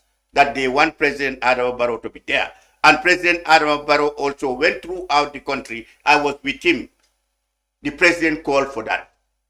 That as long as if the constitution of this country bar you from contesting elections, we would have not called for you to contest. But as long as the constitution did not bar you, we are calling on you to come, because so far the peace that you have brought in this country, the development project that you have brought in this country, the freedom of association, freedom of movement, freedom of the press, President Adama Barrow, please contest the elections of 2026. It's the people who called for that. We have the videos, and people saw it before him coming out to say it. Yeah. Why is it that people are ignoring those people and they are Gambians, equally like them? Okay. There is nobody better than the other in this country. You know, there is a fine distinction between what the people want and what I as an individual or you as an individual wants or wish or see as a greater interest, isn't it? Yes. President Leopold Sedar Senghor left at the beginning of his new mandate in 1980. Right? Yes. How to call it? I can count a lot of people who had mandates yet decided that, look, I want to, even Macky Sall, he disagreed with people. People told him he was not eligible to vote, but he to contest, but he said he was. But at the end of the day, he left. His people said, we felt disappointed that you did not contest. But he looked at his interests and that of the country, according to him, he left. That's a different scenario. Macky Sall realized that the constitution. Well, he had. He went up to the constitutional court. People told him he disagreed. Remember, but the court. No, it was at the court that he realized that. No, he cannot force his way. But he himself had said well before then that he can only contest in 2019. That's what he said before, years before. Yeah. Okay, now people told him then stay with that. He let him change his mind. But they didn't tell him that the law. They should have stated. They should have said what the people Gambians are saying here to President Adama Barrow. I told you that. I think I made it. If you listen to me carefully, I said when he went, what the people told him, the Gambians, is if the constitution bar you from contesting, then we would not call on you to contest for the 2020. But as long as if there is a room in the constitution that you can contest, President Adama Barrow, we want to continue with you until 2026. Whereby with peace and tranquility, the freedom of press, freedom of the media, freedom of speech that exists in this country, and the development process that you are doing so that it continues. So you don't believe... Nobody said, I was listening. I am a regular listener follower of politics in our subject. But nobody said that. They never mentioned the law, the constitution. But when the president said he had considered, that means he thought about leaving. But because of the situation of his party, they felt that he's too young. If he leaves, it will die. That's what he said. He did not say, if he had said, well, I have embarked on very, very good project. That's what I'm telling you. That's why I said to you. And I do not want to leave those things unattended or incomplete. That's what I'm telling you. That would have been perhaps a more flexible argument. But Mr. Sam, I said it during fact. I said that interview was very short. It's very short that, I mean, he didn't elaborate. He didn't talk about issues of and the nitty-gritty of why he is going to contest for 20. Did he talk about? No. Okay. It was very short. That will you contest? Yes. The question was, it was very short. Mr. President, are you going to contest in the 2026 election? He said yes. Why? Then he just said, my party is young. He started there and they cut it there. They should have allowed him a longer time and he elaborated, because that's what he intended to say, what the people are saying. Okay. What they call on him. Okay. The Gambians. So it's not himself. If the constitution if the constitution by him, the 1997 constitution, by him from contest, he would have said during that interview that yes, I wanted to contest, or the people call on me, but unfortunately I told them the constitution I cannot contest. He would have said it there. Okay, you know, I told you about the principle of ECOWAS. Yes. And what the commission actually envisages or wants to see as good as best practice in this region. Yes. Is for the human being, Saihou Mballow, to serve 10 years. Whether Gambia's constitution said he can be there for 100 years or he can be there for 2 years, the principle of ECOWAS is they want individual to serve 10 years or 2 terms, whether it's 4 or 5 years. So in that context, Adama Barrow will serve 10 years in 2027. So in the eyes and in the wishes of ECOWAS, they would have loved, whether they said it or not, Adama Barrow to stop at 2017. I would have. And don't you think, on the balance of things, don't you think Adama Barrow would gain more glory, far more impressive legacy by doing that than contesting for a third term? Let me tell you, I would have wished ECOWAS after the 2016 election, it would have come to their heads that they tell the Gambians, change the constitution immediately and put it on term limit, on this 2-term limit. They should have emphasized on the law. Because whatever we are doing, we are doing it according to the law. Look at what is happening in the region now. Are you going to tell us that ECOWAS has a control of the regional governments? You want to tell me right now ECOWAS have control of regional governments? Is that not a disgrace what is happening in the region? ECOWAS don't impose. They don't. Yeah. They just set out a guideline. No, that's why I said what stopped them? If I were in ECOWAS, believe me, if I were in ECOWAS, I would have how many times to my mind to say that, listen, as far as we have changed this thing democratically in Gambia, let's come straight away, let's push for a constitutional change. For 2 terms. All these things changing. They change here already. Even our people, when they change here with the age of the judges, the age of people who contest. There were 70 limit and judges. Didn't they remove it? What stopped them from removing this thing at that time? Now listen, maybe ECOWAS did not feel there is any need to tell Gambians about 2 terms because they have they have the gut to tell us now. No, they may not have any need to tell us because Adama Barrow, in fact, had promised 3 years. Somebody who has promised 3 years, you don't need to tell that man about 2 terms because that man was going already. That's what they had from Adama Barrow. You see that 3 years? We have always said it over and over. That was an arrangement. That is not a law. So, but ECOWAS that was an arrangement, friendly arrangement. That's not a law. You cannot take a country start and then bring chaos in the country. So there would not have been any need for ECOWAS to even talk about constitutional mandate. If I were ECOWAS, even that arrangement, I would have looked at it. Your arrangement, is that in line with your constitution? You are saying that you want to form a coalition of 3 years. Is that in line with your supreme law of your country? That's why we have people who will think ahead. You see, I have told you. Tomorrow what would happen? I have told you. But you allow them to go with the wrong path. No, at the same time, when they go wrong, you want them to. It's a problem. I have told you it is completely different. An individual's obligation and undertaking and promise is different from what the law said. The law did not say that I cannot resign. The law did not say that. The law did not say Adam Barrow cannot resign at 3 years. The law did not say that.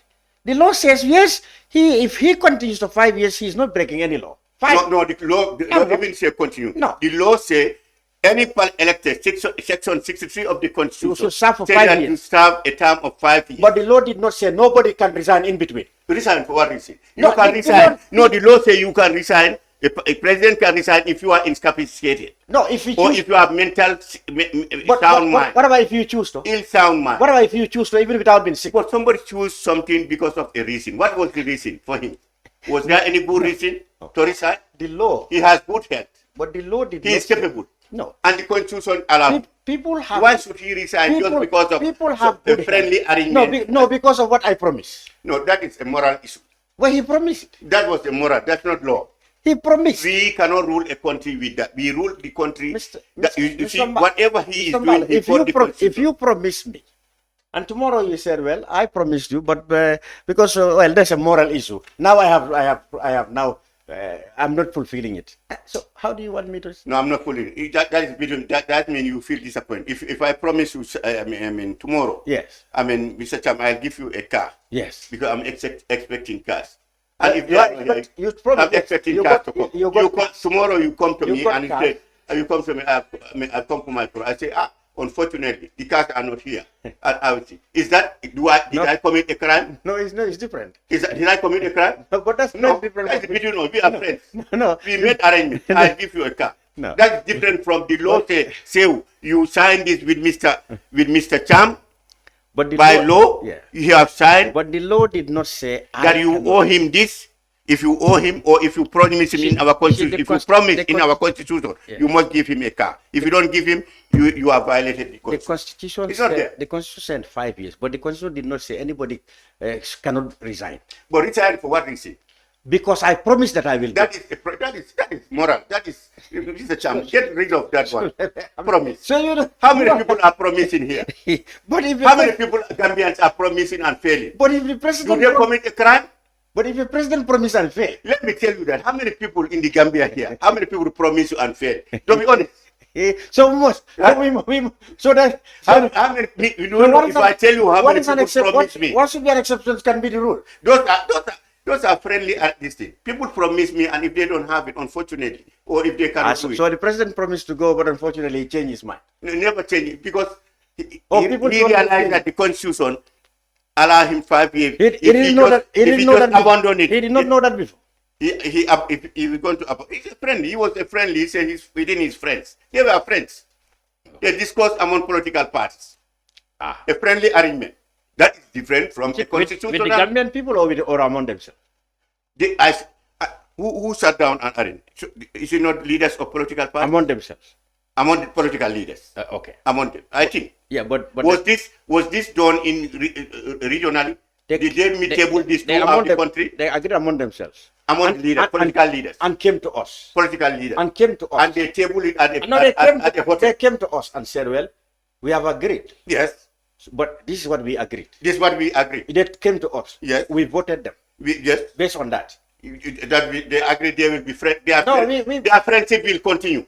Their But friend- at the No, end, we even voted before them- that, the we friendship started to collapse. No, You are here. we did We not- started seeing people we did saying not- that we are going to fire Halifa Saleh. We did not. Is that a good friendship? We did not vote. Was that their a good friends. friendship for friends No. to say that we are friends, we moving together? I we- said, I'm getting We rid of did you. not. We did not vote. That for them means because- the because of- friendship has soured. because of their friends. Because we it's soured. we voted for them because they brought us a program that convinced us that they are better than Jammeh. But the program didn't work. After 3 years, 2 years, So- the friendship didn't work. so- So that means So they we have to should, restore we should to forget the law. about the promise. So that means they have to restore to the law. The law is whether you this thing you cannot violate. You can violate our friendship. We can be friends today, tomorrow we are enemies. Isn't it? Yes. Okay. Isn't it? Okay. But Alright. that is nothing. Let's But talk- if you violate my right, according to law, we can go to court. If I violate your right, we can go to court. But our friendship, you can today say, you know what? Say who promised me, I don't want to see him. Okay. You have committed no crime. Let's talk. That's what happened in the. Let's- Forget about that one. A friendly arrangement, we have passed that. Okay, that has soured, and they couldn't go with that. They restored to the constitution. Take it like that. All this president promised 3 years and he didn't. He changed his mind. Yeah, because of the law. The law did not say he cannot keep his promise. The law asked him to go. The law compelled him to make sure he fulfilled the 5 years. The law did not say he cannot resign. But the law also didn't tell him resign after 3 years. The law did not say he cannot keep his promise. No, the promise, there is nothing like promise in the constitution. Okay. Is that got any section in the constitution whereby if you promise if you don't do it, you are going to violate the law? When you tell people in a campaign that I am going for 3 years, and even after you win, you said you were going for 3 years, you blaming the law for that? The constitution said, according to the law, what I'm going to rule now. After the campaign, now you are into serious business. That is you are going to govern. Okay. What is going to guide you to govern said 5 years. Right. That's what he realized. Okay. In the law, constitution, now whatever he is doing, don't you hear him? Even if he's appointing a minister or anybody, say section, this and that. Well, that was there all along. He's not saying that because I wish to do this. He called the section. Yeah. So now, after being elected as the president of the republic, he has to respect the rule of law. The constitution is supreme law. Section 63 of the constitution, if you are elected, you have to serve a term of 5 years. That's what he is doing. That was what happened in 2017 too. He was elected to serve 5 years, but he promised I will serve only 3. Well, that is just that's no law. Okay, that's just a friend. I told you that's a friendly. Finally, we cannot hold him on that. That one is on a his friend. promise. On his promise. You know how many people how the problem that emerged after 2016 between themselves. We know what happened. Okay. We have seen coalition members who were having problems. Let's move on to the recent things. Your party claimed to be recruiting or receiving a lot of recruits from the UDP in various areas. Tell us where. We are not recruiting. What is happening is... Are you getting new recruits, cross capitals? Exactly. That's right. How many have you got now? Now we are getting, even today from here, I am going to Rumba. Where's Rumba? Rumba, around Brikama area. Brikama Rumba. Around people, about 50 people are going to cross Capet today. From where? From the UDP, they're crossing Capet. They're coming over. How do you know they have a UDP? They told us. They told you? They told our people. Did you know them before the UDP?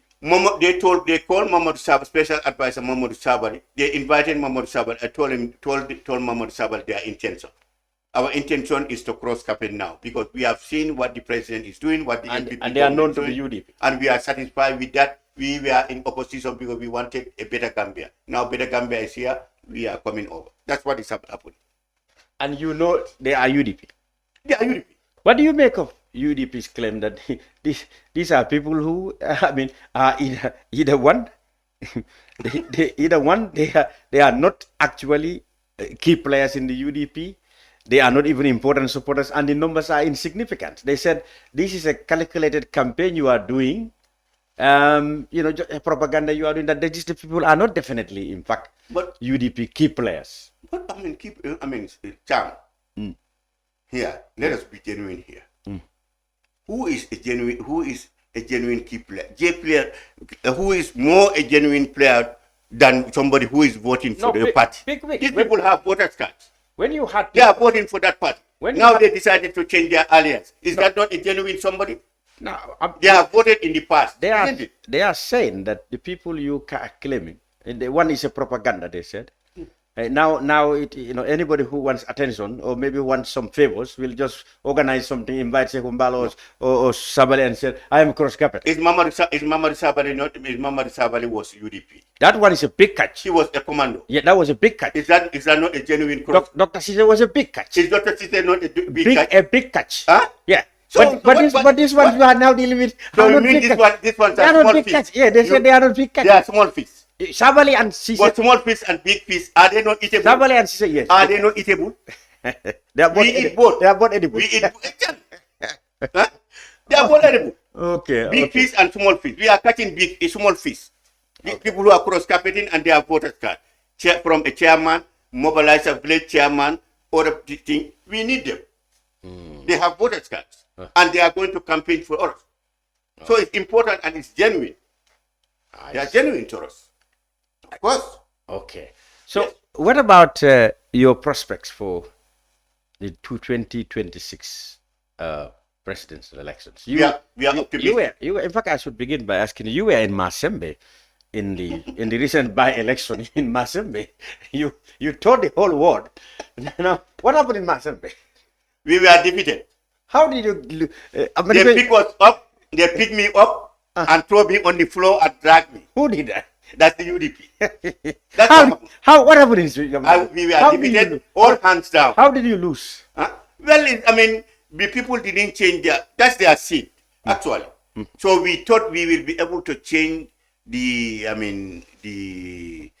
support that they have for UDP. We thought after talking to them, conversing with them, they will come over, they will support us. That is politics, actually.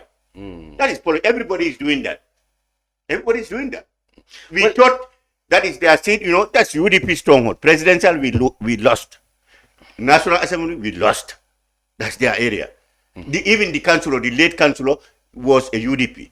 Yes. But when he died, and after some project in the area, we thought when we go there this time, there will be a change of feeling. You know what the UDP And we found out after voting, we realized that they still now, they are it for UDP. And they say now, Saihou Mballow, we will teach you people lesson. Now listen. They pick us up, throw us on the floor. And we accept the all hands up a defeat. Yeah, that was very magnanimous of you people when the president congratulated. Of course. That was unprecedented. That's democracy. We realized the reality. Really free and fair. They have not changed. They are in UDP. They voted for UDP. But people said that spirit is not what you are demonstrating in terms of the area councils, the KM, the Brikama area council, Mansakonko. You don't cooperate with those people. You don't show the kind of spirit you saw in the Kiang Masembe ward election. Where? For example, you find it difficult to accommodate Talib Ahmed Ben Souda, Yankuba Dabo, Landing Sane, because those councils are run by opposition. You didn't show the spirit. We are working with them. We have our CEOs in those councils, hosted in those councils, and they are working with them. Those councils are from central government. People said from what you did in Masembe, the magnanimity you showed in defeat in Masembe. Yes. I mean, it's a new spirit. But always, President called on, you remember that conference that he called at the State House, all the stakeholders, opposition. Yeah, the national dialogue. The national dialogue. He still maintained that. We have no problem with Talib. Like I said, we have political difference with him and Yankuba and the other one, Lamid Sane. And Banjul. That's all. But it's the same. We support them. We work with them. We interact with them. But they said, the central government does not work with them. No. We do work with them. But there's one encouraging thing, though. President Barrow, in his last visit to the council, said he will work with the councils down the market. President Barrow is always. Let me tell you. But they said he said this, but in actual time they don't show it. They don't see it intangible. No, but what do they want now? Do they want to be? Do they want to be treated like? No. For example, because also when he too much goes there and go too much support, it will be misinterpreted. President Barrow is doing this. He's doing this. No. He wants us to come over. He wants us to do this. No. But of course, but the president can do a lot of things that will not be seen to be political. He is doing it. For example, the mayor, or rather the KMC, complained that they had a road project that was torpedoed, through red tape, by the central government, because apparently the government is jealous of the glory or perhaps the political gains that he will get if the council implement those road projects. That's his position. No. All road projects must pass through the ministry. But they are infrastructure. If the infrastructure realize that, they do not feel the criteria that is supposed to be filled, how would they allow it? No, listen carefully now. They cannot allow it. Some of the things they are saying is that they said the roads has to be expanded, etc. When they were doing the plan, some of the new roads that have been built are not expanded. Before doing that, before coming up saying that they are going to do that, we have a ministry. There is a sitting government here. We have a ministry for infrastructure. Even the central government, whatever we are doing in terms of road, infrastructure, it goes through the ministry. But What stopped them from going through the all ministry? of course, all those things were concerned. I remember. They should have gone to the infrastructure ministry. They work with them, with the sketching and everything. Did they do that? They did. They consulted them and they invited them to how to call it the day they are unveiling, the laying down of foundation. They consulted. Not laying this. They consulted them on the road, but they've been told in the last minute, allegedly because somebody in the government doesn't want it to happen. They will not tell you who. Told them that no, you can't do this because you have to expand the road so you can. So the project is now stalled. Yeah, but because they didn't do the right thing, might be there was something missing. Even in government, even our government, where the government itself, when they start something and the ministry and the infrastructure ministry see it as something is missing, they will put a stop to it. What about the market, for example? The council, President Barrow was there, very encouraging. He went there to see the markets. But the council there have been accusing the president of using this clearing of road, how do they call it, Operation Clear the Road, to destroy or to actually political revenge on. That's not. Let them not see it like that. I mean, Cham, people wanted people. I mean, people look at what is happening when there is fire outbreak. Let us be honest. Let us do as other people's civilized nations are doing. A market, when you have a market, you must accommodate, roads or this thing, whereby when there is an fire outbreak, you can have the fire truck entering the market to help. It's not there. No, but it's not only that. All over is congested. Congested garbage is sent everywhere. Look at what is happening. Did you see the syndicate in Serekunda that day? Yeah. You see that? Fire. And they are paying taxes. These people are people who are paying taxes. Yeah. But I've seen the What are they benefiting? Did you hear their audios? That we are here, we paying taxes, we don't have toilets, we don't have water, we don't have this. Do you expect government to sit down and see people suffering? But President Barrow to sit down and see the people of KM suffering? I have had the Serekunda MP, the MP of Doi, trying to explain that central government has a role in that, in that sense. So it's like you can't discount the fact that the central government is hostile to the local councils that are run by opposition. Let them not see it like that way. We are not hostile. We are trying to put the right thing in the right place. That's what the central government Because we saw in Basse, when it was run by opposition, the president took the market and gave it to the governor. But that's never done anywhere. It's council that deal with the market. Because we realized that the chairman who was there was not doing the right thing. If you are not doing the right thing, you want government to sit down, God allow you to do the wrong thing? Is that a credible government? No. You are in government, elected. You are accounted. You are accountable to the people. This government, President Barrow is accountable. Recently, we had inside allegations of impropriety in Basse. We had it recently. Now it's run by your party. Who? But your party, recently we had councillors making allegations about... Allegations that they didn't get their salary. When we find out, it is sorted out. I think it is corrected. Because we find out, we wanted to make sure that the people get their salaries, the things are doing, the things are going the right way. We send a strong message, and it's corrected. We have not had any. Recently, did you hear it? Janjamboro, we had a councillor who was saying that she had to stop, a process to buy vehicles for the chairman at the tune of $4 million. But how many councillors are in Janjambore? Well, there's did that councillor, that particular councillor, get any support from another councillor? Well, she said what. One out of, democracy is majority. And she said PP can't. We cannot stop one person coming out against a system. That's very normal. That's nothing. In democracy, I don't mean dictatorship. One person can overrule, can do everything in the country, say anything, and we do it. But in democracy, that's why they are elected, the majority. Even there, if you ask them in that council, all the council, they vote in their council. So with all what happened... So if one person come up and say, I am not satisfied, I don't want this, I don't want this, it is her or his right to say so. But does that stand with the majority? So with all what happened, you still don't believe that the government is hostile to the opposition? We are not hostile. Not at all. We are not hostile. We will not. We see them as our counterparts. Okay. Yes. Okay. as our counterpart. We have our CEO who works with them. We have this, even those councillors, they are serving the Gambian people. They are elected by the Gambian people. We respect that.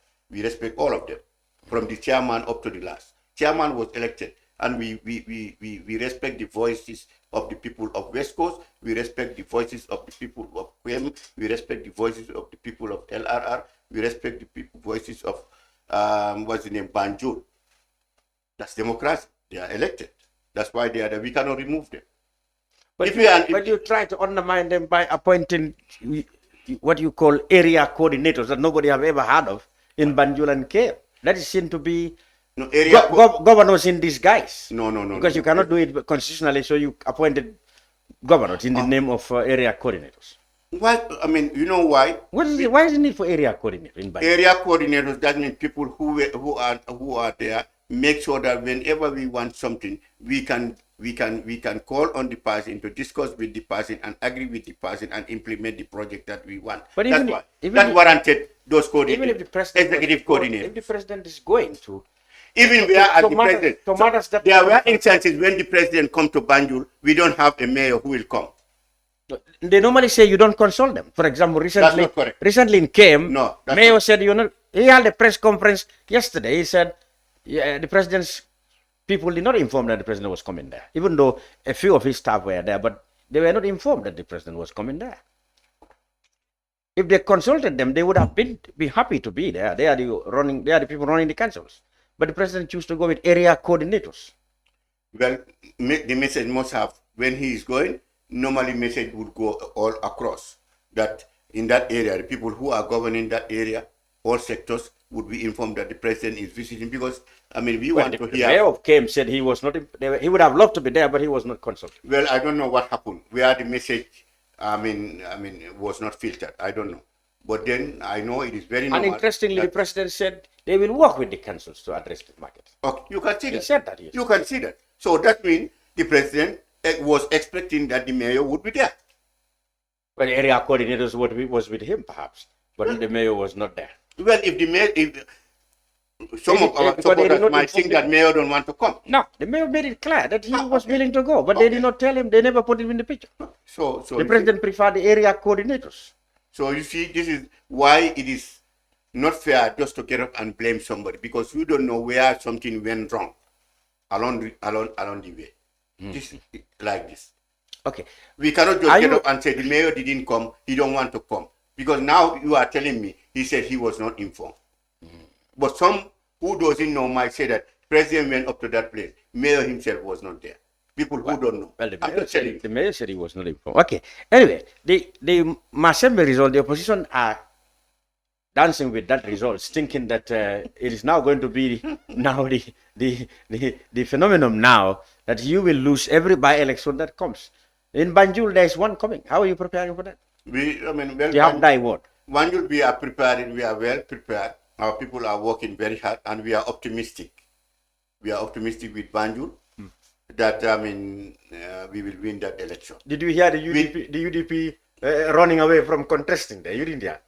But it's very disappointing. I expected the battle, the wrestling contest that we had in Masembe. They will also be bold enough. So they are. I thought the UDP would be bold enough also to put up a candidate, and we wrestle. But they seem to be running away. But they ran away. They said they are going to should have put up a candidate. It's in democracy, in election. It's nothing. They said they go and lose at a place, and you go and win at another place. But they are now saying they are going to back opposition candidate, which they did not do in Mazem. Can you see? So that means they are scared of MPP. And we were not scared. That's their area. When we were going, we went with the concept that, listen, that's their area. We are just trying. We are going to try. No, but you might be defeated there. You went with confidence. Not just say you tried. In fact, they said, you guys took that matter to a level. You are the one who attracted them to it, because you showed a lot of enthusiasm. You went there. Cabinet ministers went there. Because the promise we had. Everybody went there. Listen. So they said, wow. The promise we had from Masembe, we thought this time, this place used to be opposition. Why do you think But if you come this time, it's going to change. We were happy. Why do you think what election was that? We were happy was that important. All of you went there. You must have spent 1 week yourself there. You could have. I guess you spent the week there. Why do you think it's so important? And they defeated me seriously. When I was defeated, you know what I did? I continued to bus a force to take air. I never to take a break. To take a little break. I heard 2 days. I heard you even had a song that you or was it you or somebody who wanted to compose a song at 5 o'clock? But the people said they never had this song. I had to go and take air in Basi 2 days before coming back. You had to take a break until the dust settled. Anyway, thank you very much, Mr. Mballow, for coming. You know, we always appreciate you because of the fact that you see, you and I share the same philosophy in politics. Thank you. You make yourself available.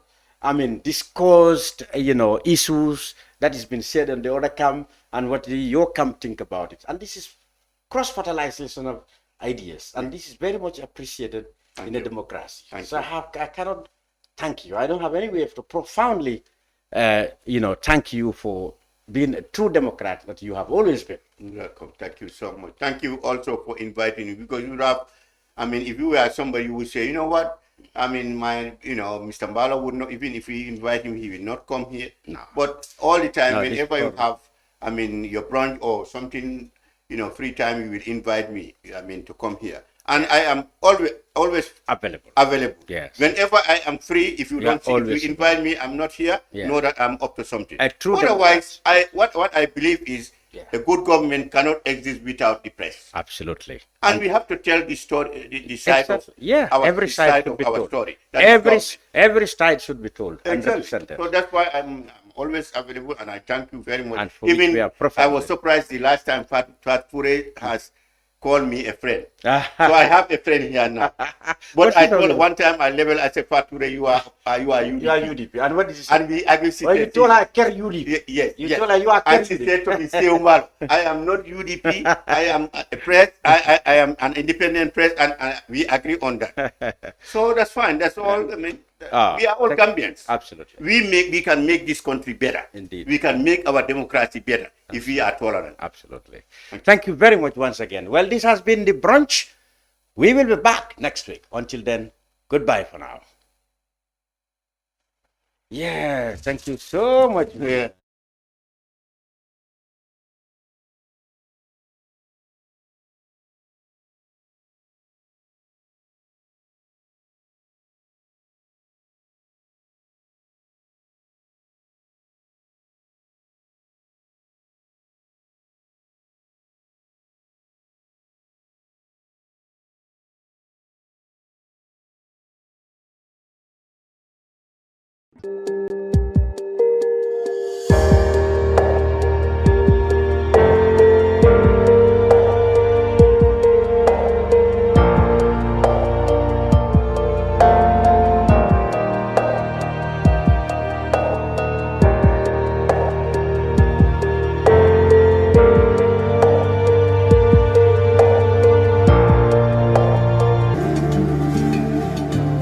Islamic microfinance is becoming an increasingly popular mechanism for poverty alleviation, especially for developing countries around the world. This microfinance service adheres to the principles of Islam as a form of social responsibility. Yona Islamic Microfinance is the Islamic microfinance of choice in the Gambia, trustworthy and reliable. At Yona Islamic Microfinance, we provide savings products, current accounts, financing products in conformity with Islam. In addition, Yona Islamic Microfinance also offers local and international remittances, takaful fund, management of zakat, management of awqaf, trading and investment, and building of strategic partnerships to bring financial services to the doorstep of the poor with donor projects, madrasas, youth organizations, women groups, and farmer organizations. Make a choice with Yona Islamic Microfinance today. For more information on Yona Islamic Microfinance, call 377-2151 or 9832-151 or visit Yona head office at Tipa Garage, Bakote, or visit any Yona branch located countrywide near you. Jamano Money Transfer Bureau de Change, your go-to option when it comes to money transfer. With Jamano, you can send money from anywhere in the world to your family and loved ones in the Gambia and be sure the funds will be delivered to them within the shortest time possible. For your convenience, funds sent through Jamano Money Transfer can be picked from all the banks and multiple other financial institutions, including Ajib Bank, Trust Bank, GT Bank, Mega Bank, Basic Bank, Reliance Financial Services, and Approved Services. Visit our head office at Bruceby opposite AfricMed next to Trust Bank Limited or email us at info@jamanomt.com. You can as well call us on 310-3050 or 310-3051 or yet still 733-0688. Our opening hours are 8 a.m. to 8 p.m. Monday to Saturday and 9 a.m. to 4 p.m. on Sunday. Jamano Money Transfer, your most trusted money transfer service where customer satisfaction is paramount. When you think of a simple, fast, and reliable money transfer, think Jamano Money Transfer.